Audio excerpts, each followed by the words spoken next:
Good morning student, I am Pankaj Tiwari. Today I am going to teach class 9th subject social study. In social study politics chapter 1st part 1st. In chapter 1st I am going to explain here the chapter what is democracy and why is democracy. जैसा कि student आप लोग इस chapter के name से ही जो है introduce हो रहा है आपका, तो इंट्रोडक्शन हो रहा है, तो इसमें दो चीज़ें दी गई हैं। एक तो कि डेमोक्रेसी क्या है और डेमोक्रेसी क्यों आवश्यक है, इसकी बात की गई। तो इसमें बात करते हैं तो पहले डिफिनेशन ऑफ डेमोक्रेसी दिया। तो डिफिनेशन ऑफ डेमोक्रेसी बताने से पहले मैं बताना चाहता हूं कि बहुत से ऐसे देश हैं भारत में जो अभी भी डेमोक्रेटिक कंट्री नहीं कहे जा सकते। तो डेमोक्रेटिक कंट्री क्यों नहीं कहे जा सकते उसके बारे में मैं उसके फीचर्स जो होते हैं डेमोक्रेसी के उसमें एक्सप्लेन करते हुए बताऊंगा। इस समय मैं बता रहा हूं कि जैसे अगर हम चाइना का एग्जांपल लेते हैं तो वन पार्टी सिस्टम है। तो वन पार्टी सिस्टम होने से एक तरीके से देखा जाए तो वन पार्टी सिस्टम के तहत कहीं डेमोक्रेसी नहीं हो सकता जहां एक ही पार्टी का प्रभाव हो। उसी तरीके से हम देखें तो पाकिस्तान में मिलिट्री डिक्टेटरशिप देखने को मिलता है, दूसरे हम कैसे डेमोक्रेटिक कंट्री कर सकते हैं। उसी तरह सऊदी अरबिया का एग्जांपल लेते हैं जहां केवल सऊदी डायनेस्टी के लोग ही हमेशा वहां के जो है शासक होते हैं। तो इस तरीके से ये कुछ ऐसे एग्जांपल हैं जिनको हम डेमोक्रेटिक कंट्री कैसे कह सकते हैं। तो क्योंकि अब हम उसको डिफाइन करने जा रहे हैं, क्योंकि जैसा डिफिनेशन दिया गया है जो है डिक्टेटर डेमोक्रेसी का, तो जिस तरह डिफिनेशन डेमोक्रेसी का दिया गया है उसके अनुसार ये डिफिनेशन है कि government of the people, for the people and by the people, इस तरीके से है। तो अगर ये डेमोक्रेसी का डिफिनेशन बनता है कि लोगों का शासन लोगों के लिए, लोगों के द्वारा, जब लोगों का शासन लोगों के लिए, लोगों के द्वारा है, तो ये वन पार्टी सिस्टम, डिक्टेटरशिप या किसी डायनेस्टी का रूलिंग करना, ये तो जो है किसी तरीके से इसको फॉलो नहीं करता। जो इस मानक को फॉलो करते हैं उन्हें डेमोक्रेटिक कंट्री कहा जाता है। तो ये क्या है, एक तरीके से इसका डिफिनेशन हो गया। इसके बाद आता है कि फीचर्स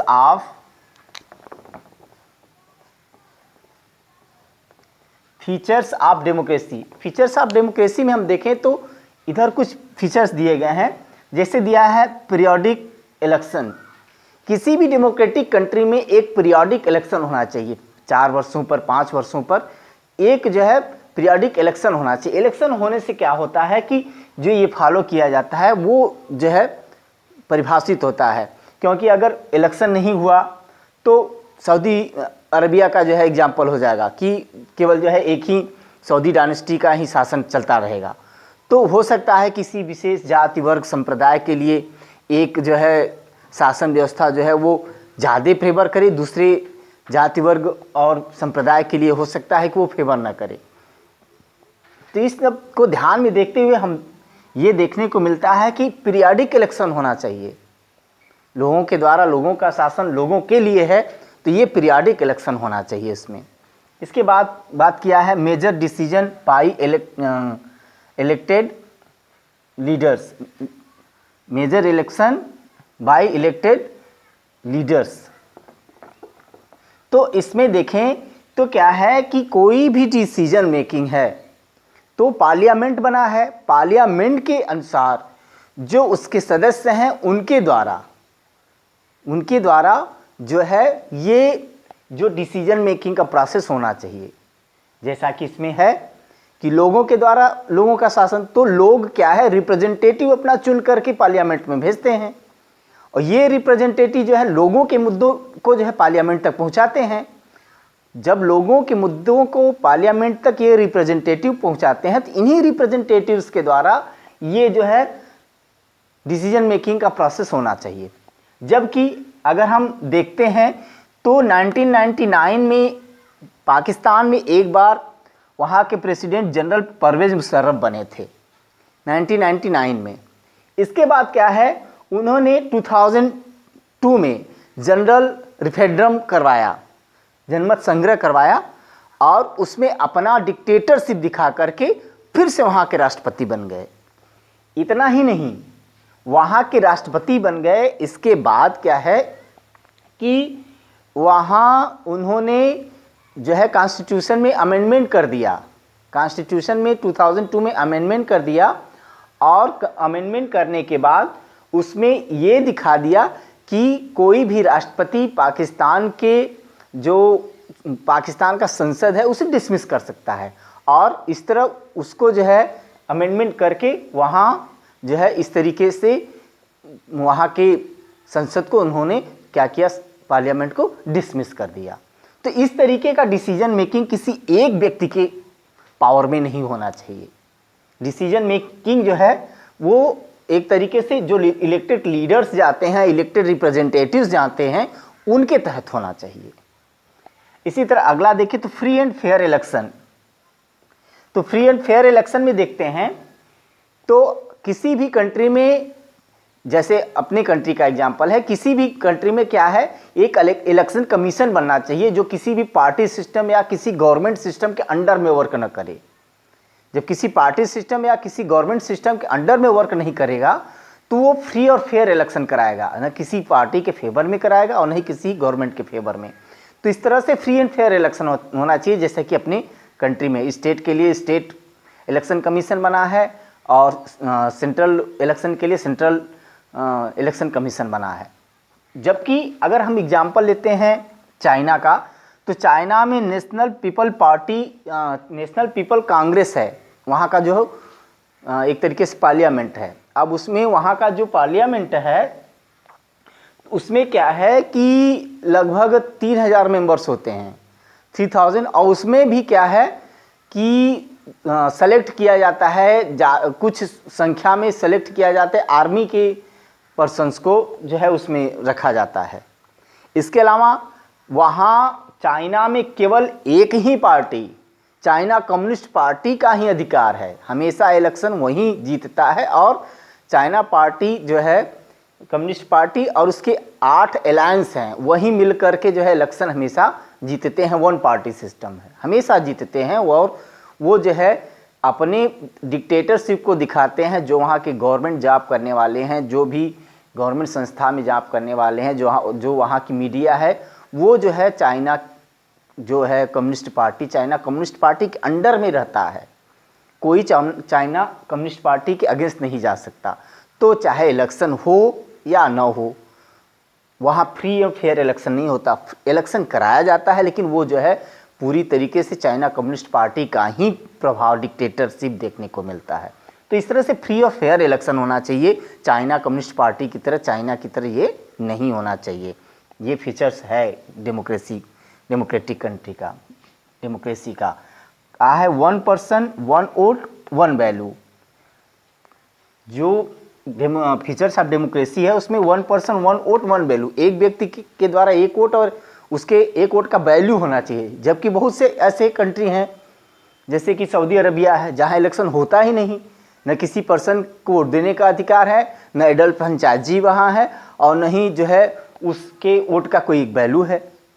एडल्ट फ्रेंचाइजी है ही नहीं। तो इस तरह से सभी कंट्री में एडल्ट फ्रेंचाइजी होना चाहिए। For example in India adult franchise होना चाहिए और वयस्क मताधिकार 18 ईयर्स का जो व्यक्ति हो जाता है उसे वोट देने का अधिकार हो जाता है। और एक व्यक्ति के लिए एक वोट देना जो है अधिकार में होता है और उसके एक वोट का एक वैल्यू, एक मूल्य बनता है। तो ये होना चाहिए, न कि सऊदी अरबिया की तरह। इसी तरह देखें तो फ्रीडम ऑफ स्पीच, किसी भी कंट्री में किसी भी व्यक्ति को जो है अपनी अभिव्यक्ति करने की, अपना स्पीच देने की स्वतंत्रता होनी चाहिए। ये नहीं है कि किसी भी गवर्नमेंट का या किसी भी एक विशेष संस्था का किसी के ऊपर प्रभाव हो, वो जो है स्वतंत्र रूप से अपनी बातों को न रख पाए। उसे जो है स्वतंत्रता होनी चाहिए। अदरवाइज क्या है, डिक्टेटरशिप हो सकता है, वो डेमोक्रेसी को फॉलो नहीं करता। तो सभी व्यक्तियों को जो है स्पीच देने का अधिकार होना चाहिए। उसी तरह से religious culture and freedom, educational right. तो किसी भी कंट्री में धार्मिक स्वतंत्रता होनी चाहिए, धार्मिक अधिकार होना चाहिए कि विशेष धर्म का जो व्यक्ति है वो अपने धर्म के अनुसार अपना रीति रिवाज, अपना जो कल्चर है उसको फॉलो करे, उसके अनुसार अपने देवी देवता का पूजा पाठ या प्रेयर जो है उसके अनुसार कर सके। उसमें किसी भी तरीके से गवर्नमेंट का इंटरफेरेंस नहीं होना चाहिए। जैसा कि पाकिस्तान में है कि केवल इस्लामिक कंट्री के लोग ही इस्लाम रिलीजन के लोग ही वहाँ रह सकते हैं और इस्लाम रिलीजन के अकॉर्डिंग प्रोफेस वहाँ कर सकते हैं, किसी और रिलीजन को जो है वहाँ अधिकार नहीं। ऐसा नहीं होना चाहिए। धर्मों को समानता देनी चाहिए, सेकुलर कंट्री होना चाहिए।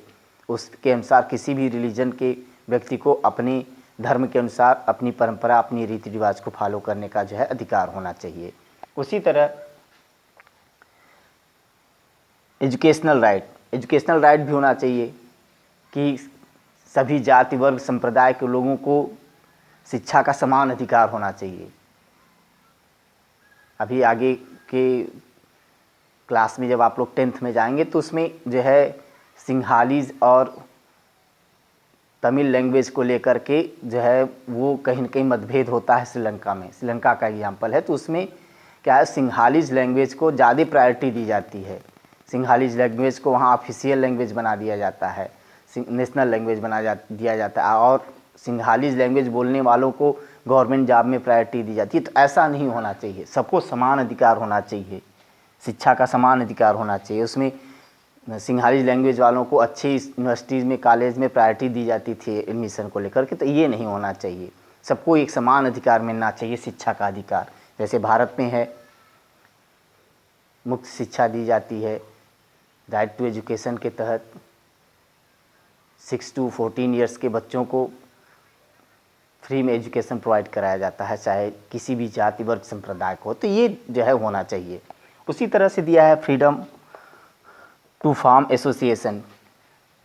जो फीचर्स ऑफ डेमोक्रेसी है उसके अनुसार किसी भी व्यक्ति को कोई जो है संस्था बनाने का अधिकार प्राप्त होना चाहिए। उसमें किसी भी गवर्नमेंट के द्वारा रिस्ट्रिक्शन नहीं लगाया जाना चाहिए। एक स्वतंत्र देश में, एक डेमोक्रेटिक कंट्री में फ्रीडम ऑफ एसोसिएशन होता है। तो आज के वीडियो में इतना ही। आगे की वीडियो में आपको इसके आगे का पार्ट प्रोवाइड कराऊंगा। That's all.